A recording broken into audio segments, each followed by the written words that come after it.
Hi, my name is Emily Landry Kessler, and my literature review was focused on the effects to women's work-life balance in the last 5 years, which were obviously heavily influenced by the COVID pandemic. Studies found that working from home brought disadvantages, a work-life disequilibrium, if you will, that included a collapse of boundaries between work and home roles, decreases in motivation and efficiency, as well as increases in isolation. There were, however, some advantages to working from home. Participants experienced positive effects from the flexibility of telecommuting, while also gaining more time from not having their daily physical commutes.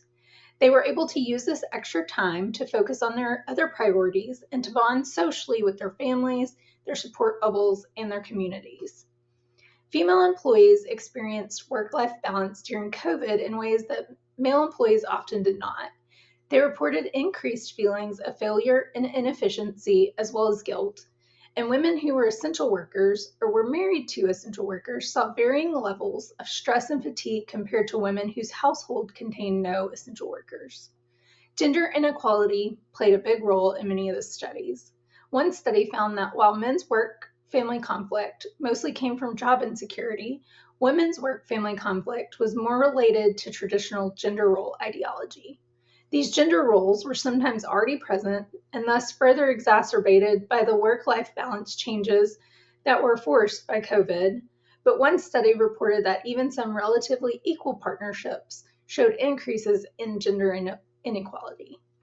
These gender roles were, of course, greatly affected by the cultures in which the participants lived. The 8 primary sources from my review contain studies of 6 widely varying countries.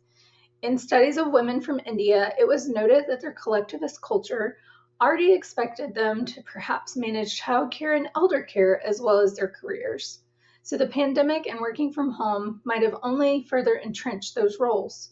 However, a study from Norway highlighted that the westernized country already had very high gender equality that had a positive effect on work-life balance, which just underlines the fact that even though COVID was a worldwide pandemic, the effects on people varied widely by culture and by country.